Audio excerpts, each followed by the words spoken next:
A man was killed on Route 10 last night by a driver police say was drunk. The pedestrian has been identified as 38-year-old Songus Machusi of Manilao. Police arrested 51-year-old Richard Duenas Cruz of Manilao for vehicular homicide while intoxicated. PNC's Rosel Romanes got in touch with the victim's brother, and she has more on this story. Guam roads are dangerous. It was just yesterday when we reported that a man was in critical condition at the hospital after being struck by a car in Tamuning. Not even a day after, we received another alert that a second auto pedestrian accident took place, this time in Manilao, and it claimed a man's life. A man was pronounced dead last night after he was struck with an SUV by a drunk driver in Manilao. Ayomen Machi says the man that was hit was his youngest brother, 38-year-old Songus Machusi. He went to go to the store and he crossed the road and the car hit him. Machi tells us he and his brother live across the street and both work for the property owner across KNS Market. He says the last time he saw his brother was after work at about 7 last night.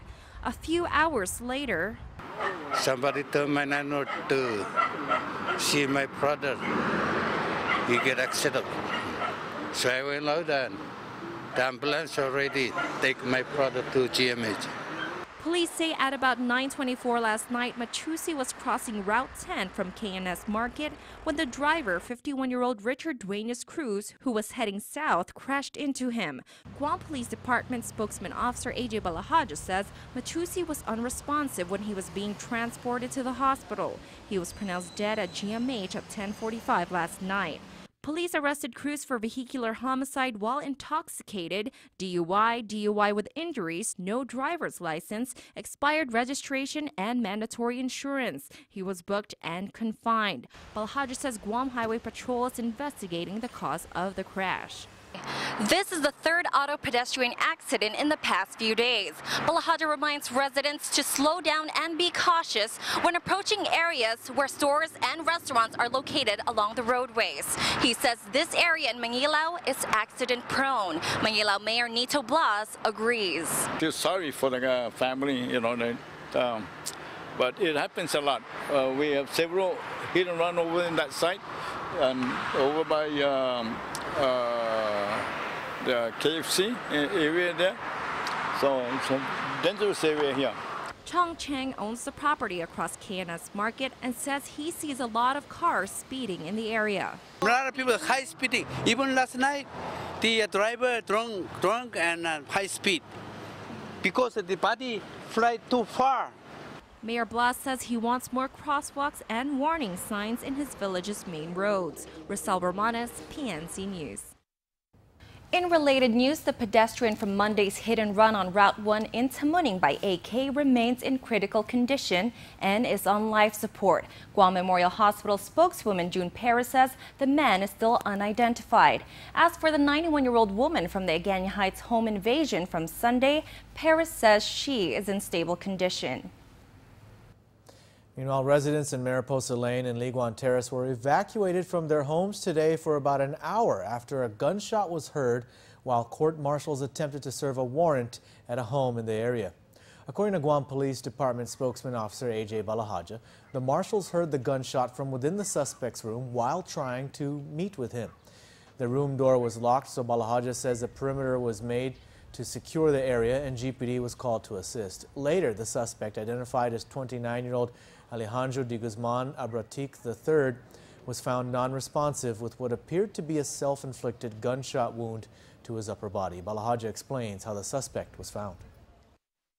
They went ahead and secured the perimeter and waited for assistance, and the Criminal Justice Strike Force with Dededo precinct officers responded to that location. Several attempts were made to make contact with the suspect, but there was no response, and so a decision was made by the Strike Force to breach that door and gain access into the room. Once they gained access, they found the suspect with what appears to be a self-inflicted gunshot wound to the upper body. Dededo Mayor Melissa Zavarez says residents were evacuated from the surrounding homes for about an hour while the area was being secured. Chief of Police Fred Bradallo told lawmakers during today's oversight hearing that he felt the media was, quote, sensationalizing the problems that GPD has been having with its crime lab and its evidence rooms. He was held for good cause when no good cause actually existed. The government knew in May that Ms. Piper's memory of the incident had failed. Are you suggesting the media is sensationalizing this? Yes, I'm suggesting they're sensationalizing it too, and they don't have the complete information of what's happening. During an oversight hearing called by Senator Frank Uggan Jr., Chief of Police Fred Bradallo told lawmakers that the local media has been sensationalizing the problems with GPD's crime lab and evidence control section at Tidzin. Senator Dennis Rodriguez Jr. recently toured both the crime lab and the evidence control sections at Tidzin. In my opinion, there's a state of emergency at the crime lab and at the evidence control section. Yesterday, employees of the crime lab and the evidence section were sent home early because of their working environment. Today, Lieutenant Kim Santos told lawmakers that Leonard Kaay of Black Construction did a cursory assessment of the crime lab and delivered a report on February the 17th. There was concern for growth of mold on ceilings and walls, loose duct insulation, the chiller, concerns with the chiller, air distribution system, chilled water system, air conditioning controls, exhaust ventilation system.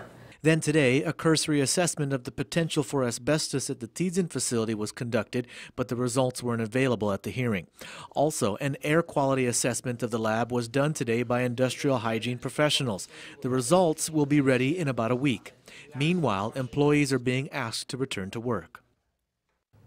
Senator Frank Uggan Jr. toured both facilities yesterday, and he told the chief that while at the Tidzin evidence control section, he noticed some cracks in the tiles that some have said may contain asbestos underneath. In other news, Supreme Court justices heard the arguments in Anthony Mendiola's appeal of his conviction in the Nimitz Hill burglary case this morning. PNC's Betsy Brown was in court this morning and joins us with more. Betsy, what is it that the defendant is appealing in this case?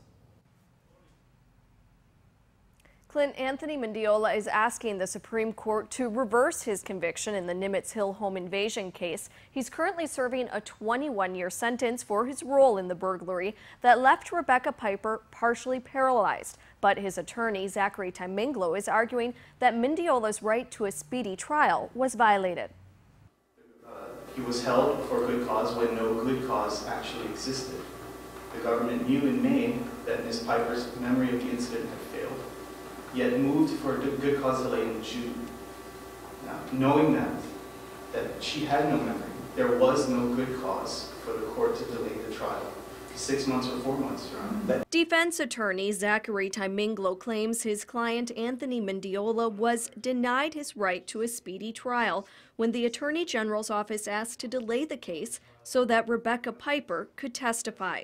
Piper was beaten in the burglary and suffered a traumatic brain injury, but Taminglo argues that Piper was not an essential witness. Here, what was posited to the court was that she was an essential witness, essential to the prosecution of this action, and we argue that she was not.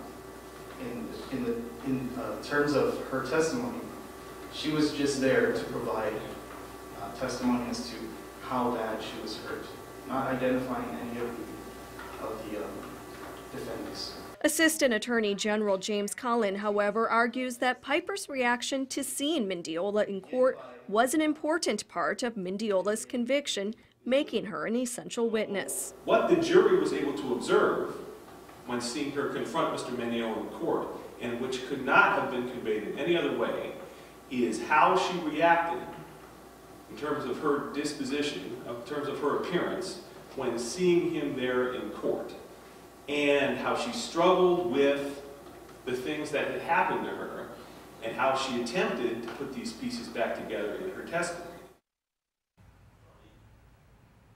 Chief Justice Robert Torres said the court would take the arguments under advisement. Clint.